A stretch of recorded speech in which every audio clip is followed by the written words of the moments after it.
Our boss fired my colleague for going to his baby's funeral instead of finishing a project. What I did next shocked everyone. I need everyone to understand that this is non-negotiable, Marshall barked, pacing in front of our team. The Davis presentation is Monday morning, and I don't care what it takes, we are not losing this client. It was Thursday afternoon at Pinnacle Marketing Solutions, and our boss Marshall Reeves was in rare form. The vein in his forehead pulsed as he glared at each of us. 10 years as a mid-level account manager at Pinnacle had taught me that when that vein appeared, someone's weekend was about to be ruined. Jackson, Chen, Roberts, you'll handle the market analysis section. Wilson and Patel, I want the competitive analysis completely redone. Taylor, he turned to face my colleague Dan Taylor, you're responsible for the financial projections and ROI models. They were garbage in the first draft. Dan nodded, the dark circles under his eyes more pronounced than usual. His wife Kate was 8 months pregnant with their first child, and he'd been burning the candle at both ends trying to prepare for the baby while keeping up with Marshall's increasingly unreasonable demands. Everyone clear on their responsibilities? Marshall's tone made it clear he wasn't actually asking. Good. I expect progress updates tomorrow afternoon, and full drafts on my desk by Sunday morning for review. As we filed out of the conference room, I caught up with Dan. Hey, you okay? You look exhausted. He ran a hand over his stubbled face. I'm fine. Kate had some spotting last night, so we were at the hospital until 2 a.m. Doctor says everything looks okay, but... He trailed off, worry creasing his brow. Dan, seriously, maybe you should talk to Marshall about scaling back your role on this presentation. He gave a hollow laugh. Right, because Marshall is known for his understanding and compassion. Dan shook his head. You know how important the Davis account is to him. He's been chasing them for years. I couldn't argue. Marshall had been obsessed with landing Davis Pharmaceuticals since they'd first declined his pitch 3 years ago. It had become his white whale, and we were all just along for the ride. Well, let me know if you need help with anything, I offered. I'm pretty much done with my section. Thanks, Alex. I appreciate it. I watched him trudge back to his desk, shoulders slumped under the invisible weight of his responsibilities, and felt a growing unease that I couldn't quite place. The next day, Friday, I was deep into finalizing my section of the presentation when a commotion near Dan's desk caught my attention. He was standing, phone pressed to his ear, face drained of all color. I'll be right there, I heard him say, voice shaking as he grabbed his jacket and keys. I intercepted him as he rushed toward the exit. Dan? What's wrong? It's Kate, he said, eyes wild. She's bleeding heavily. They're taking her in for an emergency C-section. The baby's heart rate is dropping. Go, I said immediately. Don't worry about anything here. He was already halfway to the elevator when Marshall emerged from his office, looking irritated. Taylor. Where do you think you're going? We have the check-in in 20 minutes. Dan turned back, his hand keeping the elevator door from closing. My wife is having an emergency C-section. I have to get to the hospital. Marshall's face hardened. The Davis presentation is in 3 days, and your section is nowhere near ready. Surely the doctors can handle this without you holding their hands. I couldn't believe what I was hearing. Around us, conversation stopped as colleagues tuned into the confrontation. My wife and baby could be dying, Dan said, his voice cracking. I'm leaving. If you walk out that door, don't bother coming back on Monday, Marshall threatened. The elevator doors closed on Dan's pale, stricken face. Marshall turned to find the entire office staring at him in stunned silence. What? He snapped. We have deadlines to meet. The world doesn't stop for personal problems. He pointed at me. Rodriguez, you're picking up Taylor's section. I want an update by end of day. As he stormed back to his office, murmurs of disbelief rippled through the room. I stood frozen, equal parts furious and appalled. I'd known Marshall was demanding, but this crossed a line into something far uglier. I spent the rest of the afternoon trying to make sense of Dan's notes while periodically checking my phone for updates from him. Around 6 p.m., a text finally came through. Baby boy delivered. Not breathing at first. In NICU. Kate lost a lot of blood but stable now. Still touch and go for both. My heart sank.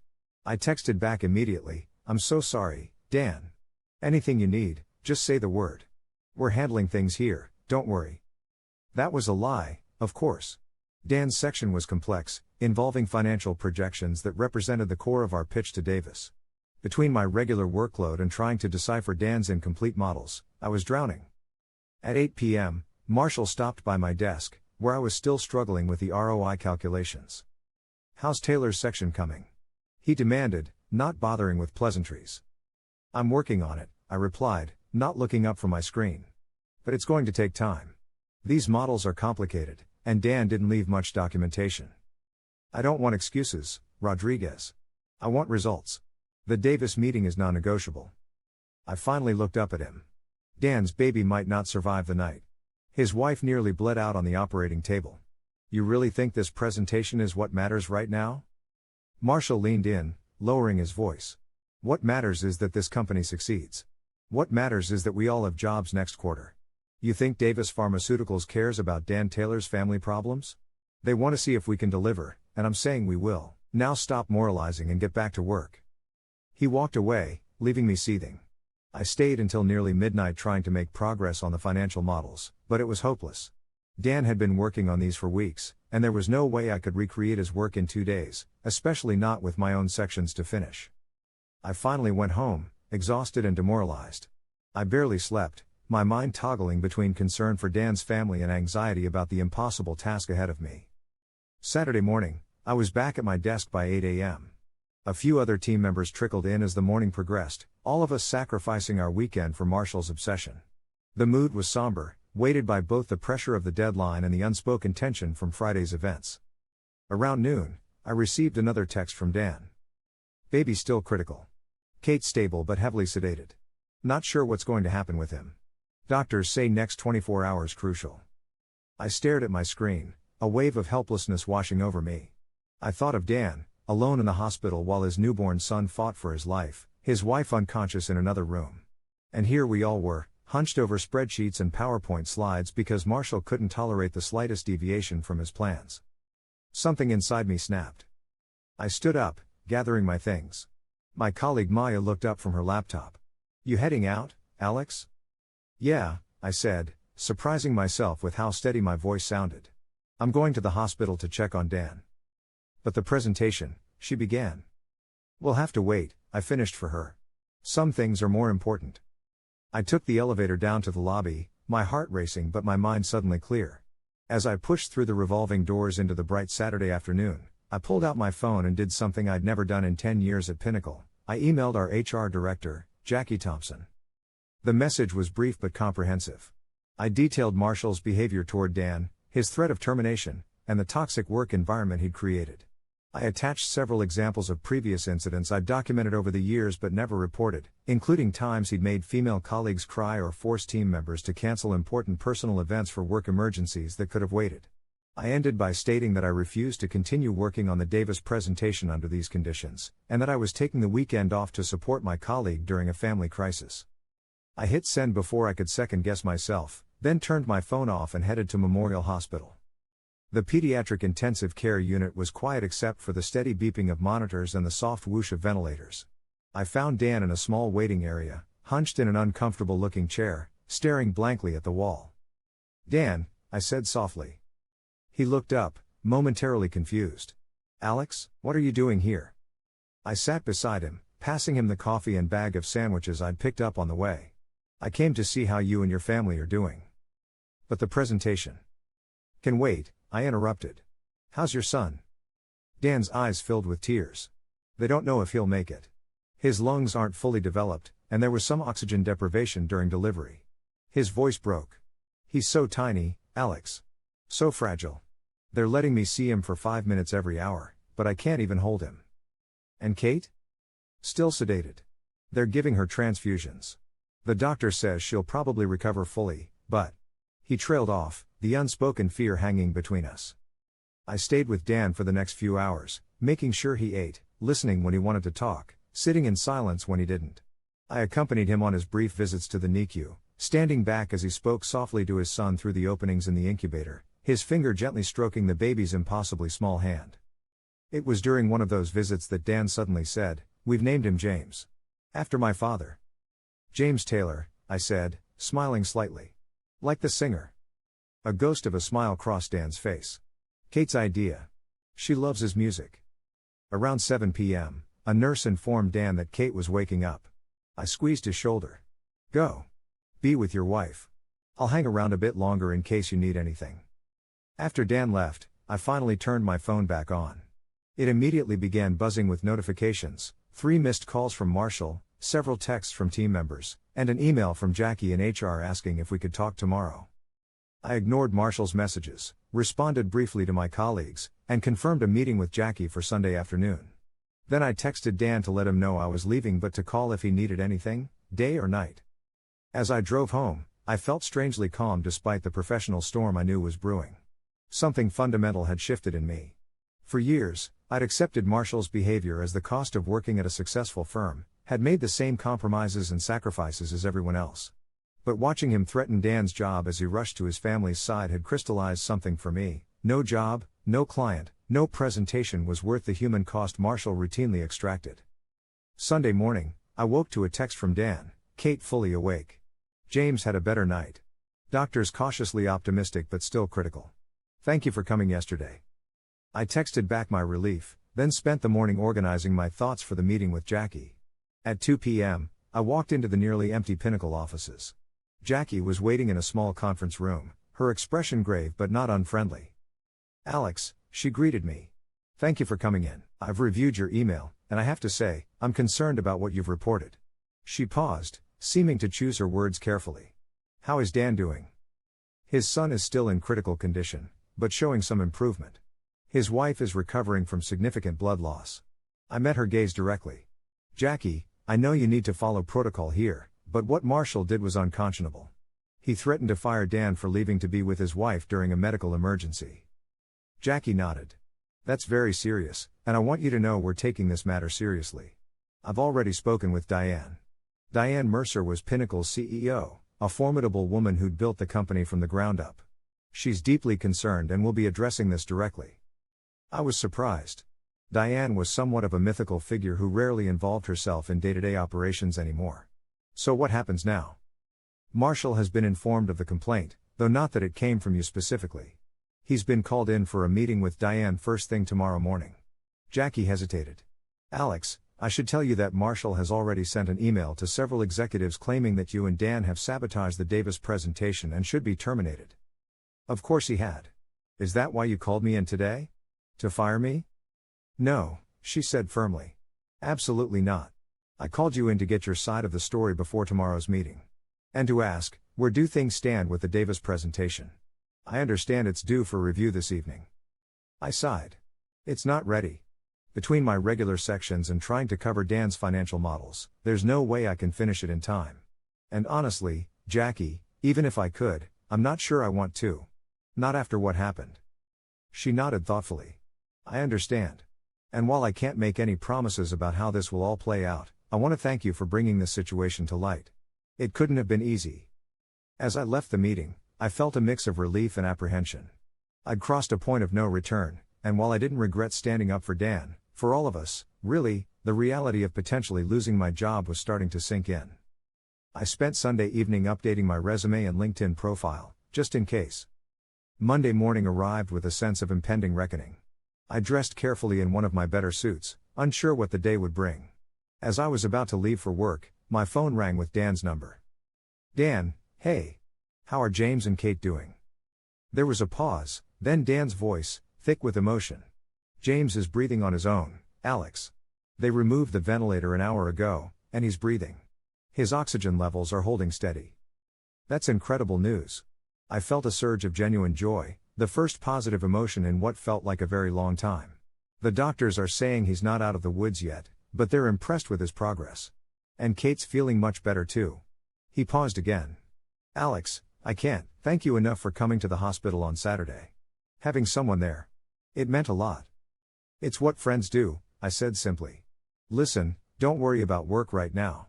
Focus on your family." "But the Davis presentation is being handled," I assured him, though I had no idea if that was true.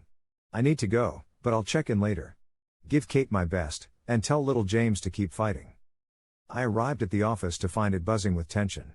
Marshall wasn't at his desk, and through the glass walls of the main conference room, I could see him sitting with Diane, Jackie, and 2 people I recognized as Pinnacle's legal counsel. Marshall's face was flushed, the famous vein prominent as he gesticulated angrily. My colleagues gave me curious glances as I settled at my desk, clearly wondering about my role in the unfolding drama. I ignored them, focusing on checking emails and preparing for the Davis presentation that I assumed was still happening, despite the incomplete materials. At 9:30, my phone rang. It was Jackie. "Alex, can you come to the Maple conference room, please?" My heart hammered as I made my way to the smaller conference room at the other end of the floor from where Marshall was still ensconced with the executives. To my surprise, Diane Mercer was waiting there alone, her silver hair immaculately styled, her expression unreadable. "Mr. Rodriguez," she said as I entered, gesturing for me to sit. "I appreciate you making time to speak with me this morning." "Of course, Ms. Mercer," I replied, trying to keep my voice steady. "Though I'm not sure how much time we have, the Davis presentation is scheduled for 11. That's actually what I wanted to discuss with you." She folded her hands on the table. "I've spent the morning reviewing the situation with Mr. Taylor and Mr. Reeves, as well as examining the Davis account materials. What I've found is troubling, to say the least." I remained silent, waiting for her to continue. "Marshall Reeves has been a valuable asset to Pinnacle in many ways," she said carefully. "His drive, his attention to detail, his ability to land difficult clients, these qualities have contributed significantly to our growth." However, her expression hardened. "No amount of professional success justifies the kind of behavior he exhibited toward Mr. Taylor on Friday." I nodded, relief beginning to temper my anxiety. "Moreover," Diane continued, "I've learned this morning that Marshall has been systematically taking credit for work done by his team members, yourself and Mr. Taylor in particular. He's also been misrepresenting the workload to justify unnecessary overtime and weekend work, creating artificial deadlines to maintain control through crisis management." This was news to me, though not entirely surprising. Marshall had always maintained a frantic pace, insisting that every project was urgently behind schedule. "Ms. Mercer," I ventured, "I've worked at Pinnacle for 10 years, and while Marshall can be difficult, I never reported him because I assumed his methods were sanctioned by upper management. The results seemed to justify the means." She smiled thinly. "A reasonable assumption, but incorrect. Pinnacle values results, certainly, but not at any cost. We cannot build a sustainable company on the backs of burned-out employees and unethical management practices." "What about the Davis presentation?" I asked. "It's not complete, and they're expecting us in less than 2 hours." "I've already spoken with Jeffrey Davis," she replied. I explained that due to a family emergency involving our lead financial analyst, we need to reschedule for next week. I was stunned. "And they agreed?" "Mr. Rodriguez, contrary to what Marshall may have led you to believe, most clients are human beings who understand that emergencies happen. Jeffrey Davis is no exception. He's a father of 3 himself." I felt a weight lifting from my shoulders, the anxiety of the past few days beginning to dissolve. "So what happens now?" Diane's expression turned serious again. "Marshall Reeves is being placed on administrative leave pending a more thorough investigation. We'll be speaking with everyone on his team over the next few days to get a clearer picture of the work environment he's created." She paused, studying me. "As for you, Mr. Rodriguez, I have a proposition. Given your experience and your evident concern for both the company's interests and the well-being of your colleagues, I'd like you to step in as interim team lead while we sort this out. You'd report directly to me until we determine next steps." I was speechless. After 10 years of operating in Marshall's shadow, the prospect of leading the team, even temporarily, was both exhilarating and terrifying. "I'm honored, but I'm not sure I'm qualified." "You stood up for a colleague at significant personal risk," she interrupted. "You prioritized human decency over corporate politics. Those are precisely the qualities Pinnacle needs in its leadership." She smiled, a genuine warmth transforming her usually formidable demeanor. "Besides, Jackie tells me you're one of the most competent account managers we have. The qualification concerns are Marshall's voice in your head, not reality."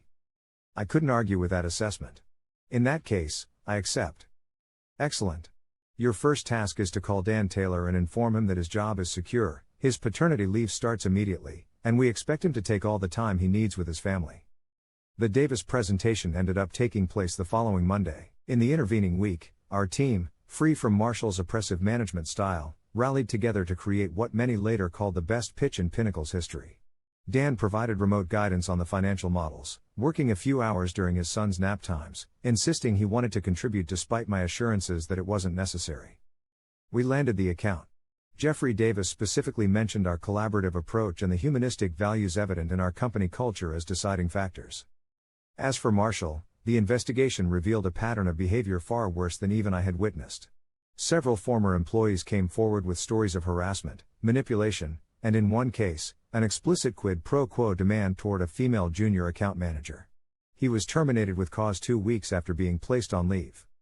My interim position became permanent a month later, after Diane determined that the team's performance and morale had markedly improved under my leadership. The change came with a substantial raise, a private office, and a seat at the leadership table, all things I'd once believed were decades away, if attainable at all. Dan returned from paternity leave after 3 months.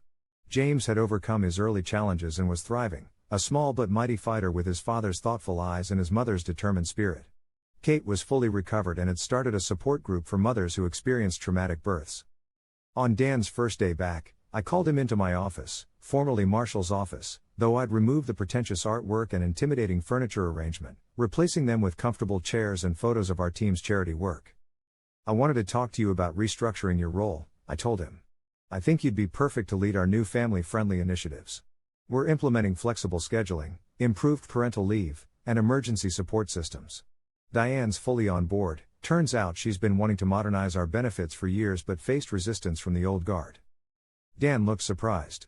"That sounds amazing, but are you sure I'm the right person? I don't have any HR experience." "You have life experience," I countered.